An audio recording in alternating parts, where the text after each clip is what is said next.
السلام عليكم ورحمة الله وبركاته. الحمد لله والصلاة والسلام على رسول الله وعلى آله وأصحابه حزب الله. கண்ணியத்திற்குரிய அல்லாஹ்வுடையார்களே, நாம் தொடர்ந்து இந்த அதிகாலை சிந்தனை வழியாக பூமான் நபி ஸல்லல்லாஹு அலைஹி வஸல்லம் அவர்களின் புனித வரலாற்றை அதன் படிப்பினைகளோடு கேட்டு வருகிறோம். இதுவரையிலேயும் நபிகள் நாயகம் ஸல்லல்லாஹு அலைஹி வஸல்லம் 53 ஆண்டு கால வரலாறு நாம் கேட்டிருக்கிறோம்.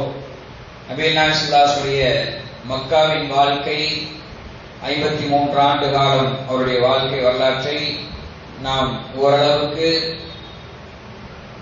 அதனுடைய படிப்பினைகளோடு கேட்டு முடித்திருக்கிறோம். அடுத்து நாம் நபிகள் நாயகம் ஸல்லல்லாஹு அலைஹி வஸல்லம் மதீனாவின் வாழ்க்கையை பார்க்க இருக்கிறோம். அதற்கு முன்னால் மக்காவிலே நபிகள் நாயகம் ஸல்லல்லாஹு அலைஹி வஸல்லம் அவர்களுக்கு அவ்வளவாக வரவேற்பும் ஆதரவும் இல்லாத போது அல்லாஹ் தஆலா நபிகள் நாயகம் ஸல்லல்லாஹு அலைஹி வஸல்லம் அவர்களை மூலமாக இஸ்லாமிய சாம்ராஜ்யத்தை மதீனாவிலே அல்லாஹ் தஆலா உருவாக்க எண்ணினான்.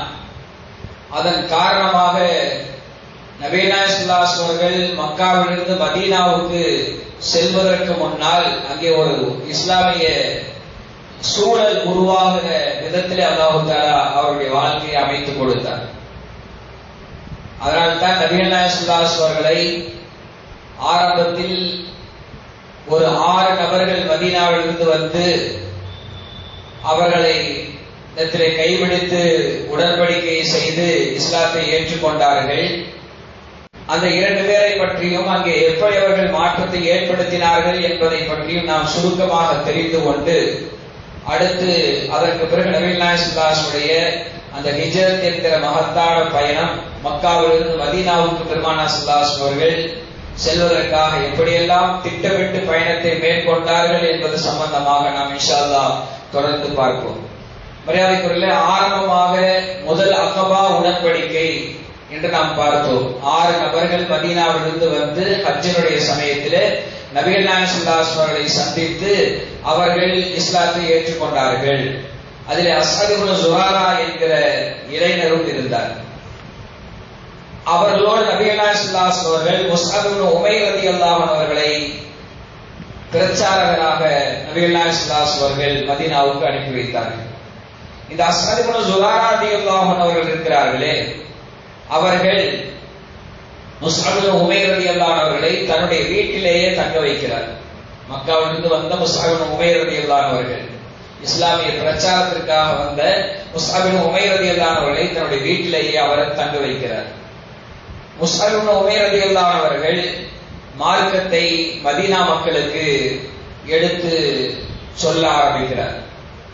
அஸ்அத் ரலியல்லாஹு அன்ஹு அவர்களும் முஸ்அப் ரலியல்லாஹு அன்ஹு அவர்களும் மதீனாவில் உள்ள முக்கியமான எல்லா குடும்பத்தினர்களையும் தலைவர்களையும் நேரடியாக சந்தித்து இஸ்லாமிய பிரச்சாரத்தை எடுத்து வைக்கிறார்கள். அதனால் அந்த 2 பேரையும் சுற்றி ஒரு கூட்டம் எப்போதும் இருந்து கொண்டே இருக்கும். அவர்களை சுற்றி எப்போதும் ஒரு கூட்டம் இருந்து கொண்டே இருக்கும். அஸ்அத் இப்னு ஸுராரா ரலியல்லாஹு அன்ஹு அவர்கள் அந்த கூட்டத்தினர்களுக்கு தொலை வைப்பார்கள். முஸ்அப் இப்னு உமைர் ரலியல்லாஹு அன்ஹு அவர்கள் திருக்குர்ஆன் ஓதி காட்டுவார்கள். அதிலிருந்து இருக்கிற விளக்கங்களை எடுத்து சொல்வார்கள். அஸ்அத் ரலியல்லாஹு அன்ஹுடைய வேலை தொலை வைப்பது, முஸ்அப் ரலியல்லாஹு அன்ஹுடைய வேலை பிரச்சாரம் செய்வது. இப்படியாக அங்கே மதீனாவிலே சன்னம் சன்னமாக இஸ்லாம் பரவிக்கொண்டே இருக்கிறது. நபிகள் நாயகம் ஸல்லல்லாஹு அலைஹி வஸல்லம் பட்டணம் என்று அழைக்கப்படுகிற மதீனா, நபிகள் நாயகம் ஸல்லல்லாஹு அலைஹி வஸல்லம் வருகைக்கு முன்னால் அதன் பெயர் யஸ்ரிப் என்றிருந்தது. மதீனத்துல் முனவ்வரா, மதீனத்துல் நபி, நபிகள் நாயகம் ஸல்லல்லாஹு அலைஹி வஸல்லம் பட்டணம் என்று அழைக்கப்படுகிற அந்த மதீனாவிலே இஸ்லாமிய அழைப்பாளர்கள் என்கிற வரிசையிலே அஸ்அத் ரலியல்லாஹு அன்ஹு அவர்களும் முஸ்அப் இப்னு உமைர் ரலியல்லாஹு அன்ஹு அவர்களும் இருப்பார்கள். அவர்களை நாம் மறக்க கூடாது. மதீனாவில் மாற்றத்தை ஏற்படுத்திய மகத்தான மனிதர்கள் இந்த இருவருக்கும் மிகப்பெரிய இடம் இருக்கிறது. ஒரு நாள் அஸ்அத் ரலியல்லாஹு அன்ஹு அவர்கள் முஸ்அப் ரலியல்லாஹு அன்ஹு 2 பேரும் ஒரு தோட்டத்திலே அமர்ந்து பேசிக் கொண்டிருக்கிறார்கள். அவர்களை சுற்றி புதிதாக இஸ்லாத்தை ஏற்றுக்கொண்டவர்கள் எல்லாம் அவர்கள் எல்லாம் அமர்ந்து பேசிக் கொண்டிருக்கிறார்கள். அந்த தோட்டம் பனு அஷ்ஹல் என்கிற குடும்பத்தாருக்கு சொந்தமான தோட்டம். இப்படி இஸ்லாமிய பிரச்சாரம் அங்கே நடந்து கொண்டிருக்கிறது என்பதை கேள்விப்பட்ட சஅத் இப்னு முஆத் ரலியல்லாஹு அவர்கள், அப்போது அவர் இஸ்லாத்தை ஏற்றிருக்கவில்லை.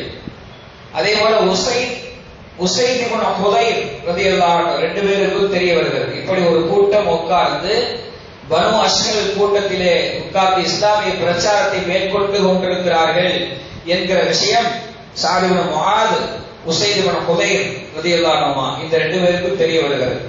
அந்த ரெண்டு பேரும் இஸ்லாமிய பிரச்சாரம் செய்கிற அந்த ரெண்டு பேர்த்தையும் போனாங்க. யாரோ அஸ்ஸாத் ரலியல்லாஹு அன்ஹு, முஸ்அப் இப்னு உமைர் ரலியல்லாஹு அன்ஹு ரெண்டு பேர்த்தையும் போய் ஒருத்தர் சொன்னார். அந்த ரெண்டு பேரும் போய் யாரோ ஒருவர் சொல்லிட்டார், இந்த ரெண்டு பேரும் பிரச்சாரம் பண்றாங்க அப்படிங்கிறத யாரோ ஒருத்தர் போய் யாருக்கு சொல்லிட்டாங்க, சஅத் இப்னு முஆத்டையும் அதே போல உஸைத் இப்னு ஹுதைர் ஆகியோரிடத்துல, இந்த மாதிரி உங்க ஊருக்கு அவங்க ஒரு தலைமைத்துவ அந்தஸ்துல இருந்தார். சஅத் இப்னு முஆத் ரலியல்லாஹு அன்ஹு அவர்கள் தலைமைத்துவ அந்தஸ்திலே மதீனாவிலே இருந்தார்.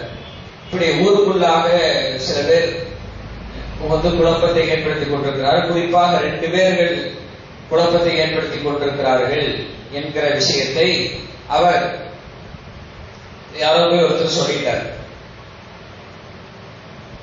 அந்த ரெண்டு பேர் என்ன செய்தார்கள் என்றால், அந்த தோட்டத்தில் வைத்துதான் இந்த வேலை நடந்து கொண்டிருக்கிறது என்று அந்த தகவலை சொல்லிவிட்டார். அவ்விருவரும் கைகள் அம்பையும் ஈட்டியும் இருந்தது. சஅத் இப்னு முஆத் உஸைத் இப்னு ஹுதைரிடம் சொன்னார், அஸ்அத் என்பவர் என்னுடைய சின்னம்மா மகன். அஸ்அத் சஅத் சொல்றாரு, அஸ்அத் என்னுடைய சின்னம்மா மகன். நான் நேரடியாக மோதினால் எங்கள் குடும்பத்திற்குள்ளாக விரிசல் ஏற்பட்டுவிடும். அதனால நீ போய் என்னன்னு பார்த்துட்டு வான்னு உஸைதை அனுப்புறார். உஸைத் வருகிறார். அஸ்அத் இப்னு ஸுராரா ரலியல்லாஹு அன்ஹு, முஸ்அப் ரலியல்லாஹு அன்ஹு, உமைர் ரலியல்லாஹு அன்ஹு ஆகிய ரெண்டு பேருக்கு நீங்க ரெண்டு பேரும் என்ன எடுத்துக் கொண்டிருக்கிறீர்கள்? மதீனாவில் உள்ள பலவீனமான குடும்பத்தியாரை எல்லாம் சந்தித்து இஸ்லாத்தை நீங்கள் பரப்பிக் கொண்டிருக்கிறீர்களா? இங்குள்ள எல்லோரையும் முஸ்லிமாக்க பார்க்கிறீர்களா என்றெல்லாம் கடுமையாக உஸைத் பேசினார். யாரையும் எளிமையாகவும் நளினமாகவும் அணுகிற முறையை கையாள தெரிந்த முஸ்அப் இப்னு உமைர் ரலியல்லாஹு அன்ஹு அவர்கள் ஹுதைரிடத்தில் பேசினார். உஸைத் இப்னு ஹுதைரிடத்தில் பேசினார், நான் பேசுவதை சற்று நேரம் கேளுங்கள். நான் சொல்வது உங்களுக்கு பிடித்திருந்தால் ஏற்றுக்கொள்ளுங்கள். இஸ்லாத்தில் எந்த நிர்பந்தம் இல்லை, ஏற்றுக்கொண்டுதான் ஆக வேண்டும் என்கிற நிர்பந்தம் கிடையாது. இல்லையே, நீங்கள் சொல்வதை நான் கேட்கிறேன். நான் சொல்வது சரியாக இருந்தால் ஏற்றுக்கொள்ளுங்கள், இல்லாவிட்டால் நீங்கள் சொல்வதை நான் கேட்கிறேன் என்று முஸ்அப் இப்னு உமைர் ரலியல்லாஹு அன்ஹு அவர்கள் நளினமான முறையிலே அவருக்கு இஸ்லாத்தை எடுத்து சொன்னார்.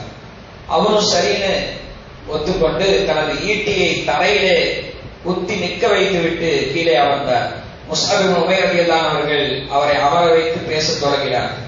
குர்ஆன் வசனங்களை ஓதி காட்டினார்கள். அதற்கான விளக்கத்தை எடுத்து சொன்னார்கள். எல்லாம் பேசி முடித்ததும், நான் உங்கள் மார்க்கத்தில் சேர என்ன செய்ய வேண்டும் என்றார் உஸைத் இப்னு ஹுதைர் ரலியல்லாஹு அன்ஹு அவர்கள்.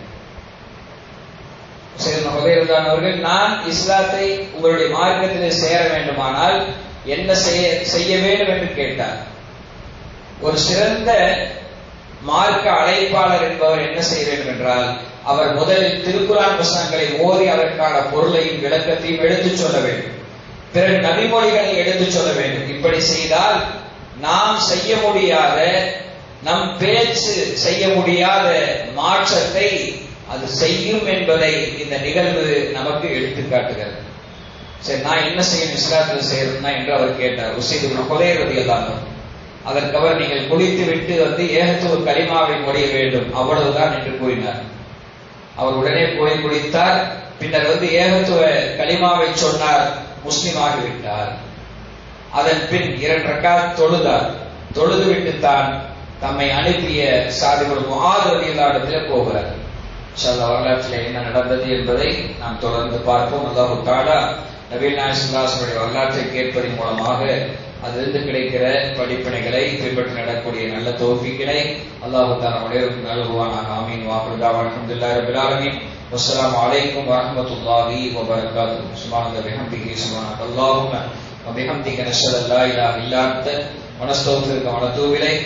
ஆமீன். சுப்ஹான ரப்பிக ரப்பில் இஸ்ஸத்தி அம்மா யசிஃபூன் வஸ்ஸலாமு அலல் முர்ஸலீன் வல்ஹம்துலில்லாஹி ரப்பில் ஆலமீன்.